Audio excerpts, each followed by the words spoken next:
पाकिस्तान चीन का कितना बड़ा गुलाम बन चुका है, इसके बारे में हमें विस्तार से बताने की कोई आवश्यकता नहीं है। पर हाल ही में वहां से जो खबरें सामने आ रही है उसने ये साबित कर दिया है कि अब पाकिस्तान पूर्णतया चीन का दास बन चुका है और उसकी इजाजत के बगैर वहां एक पत्ता भी नहीं हिल सकता। हाल ही में पाकिस्तान में बिजली आपूर्ति को लेकर एक पत्रकार ने अपने ट्विटर हैंडल पर कुछ चौंकाने वाले खुलासे किए हैं। रऊफ क्लासरा नामक इस पत्रकार ने बताया कि कैसे चीन के इशारों पर पाकिस्तानी सरकार ने एक बड़े घोटाले को सबके सामने आने से पहले ही दबा दिया। स्ट्रीट थ्रेड के अनुसार रऊफ क्लासरा ने बताया कि कैसे पाकिस्तान में ऊर्जा प्रदान करने वाले आईपीपी ने एक बड़े घोटाले के बारे में पाकिस्तान को सूचित किया था, जिसमें स्पष्ट रूप से चीनी कंपनियों का हाथ रहा है। बता दें कि पाकिस्तान की बिजली आपूर्ति में अधिकांश हिस्सा चीनी कंपनियों का है और वे ही प्रमुख रूप से पाकिस्तान की बिजली आपूर्ति का ध्यान रखती है। आरोप लगाया गया है कि चीनी कंपनियां दाम तो बहुत वसूलती है, परंतु वे उतनी बिजली नहीं प्रदान करते। परंतु जैसे ही ये रिपोर्ट बनकर तैयार हुई, पाकिस्तानी सरकार को ऊपर से स्पष्ट निर्देश आए कि ये रिपोर्ट किसी भी स्थिति में सार्वजनिक नहीं होनी चाहिए। अब इसे पता लगाना कोई पहाड़ तोड़ने जितना कठिन काम नहीं है कि ऑर्डर कहां से और कैसे आए।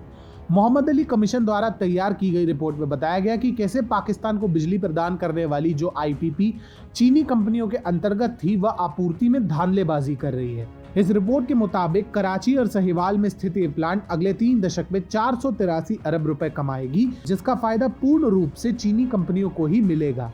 यदि जनता ने दबाव न डाला होता तो ये सच्चाई कभी बाहर ही नहीं आती, परंतु पाकिस्तानी सरकार को जनता के दबाव के आगे झुकना ही पड़ा और आखिरकार ये रिपोर्ट अप्रैल में सार्वजनिक हुई। इससे ये सिद्ध हो जाता है कि कैसे पाकिस्तान अब चीन के इशारों पर नाचता है और उसके इशारे के बिना वो अपना मुंह तक नहीं खोलता। परंतु ये मत समझिएगा कि ये पहली बार ऐसा हुआ है। ऐसे अनगिनत उदाहरण है जो ये सिद्ध कर देंगे कि पाकिस्तान किस तरह से आधिकारिक रूप से चीन का गुलाम बन चुका है। चीन ने पाकिस्तान को वुहान वायरस के इलाज में आवश्यक 2 टन चिकित्सा उपकरण भेजे थे, जिनमें N95 mask, ventilator, test kit, medical protective कपड़े शामिल थे।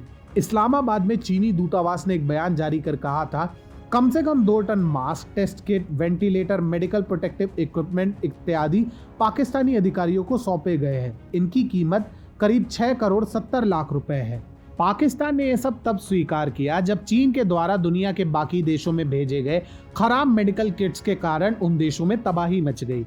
इसके अलावा वुहान वायरस का गढ़ रहे चीन ने इससे निपटने के लिए एक वैक्सीन बनाई, जिसका अगले 3 महीने में पाकिस्तान में ट्रायल किया जाएगा। इसके लिए दोनों देशों के बीच में एक करार भी हुआ है और पाकिस्तान इन ट्रायल्स में हिस्सा लेने के लिए तैयार भी हुआ है। जिस तरह से चीन के एक इशारे पर पाकिस्तान ने घोटाले की रिपोर्ट को दबाया है, उससे स्पष्ट हो जाता है कि पाकिस्तान एक ऐसा गुलाम बन चुका है जो चीन के एक इशारे पर अपने आप को भस्म भी कर सकता है।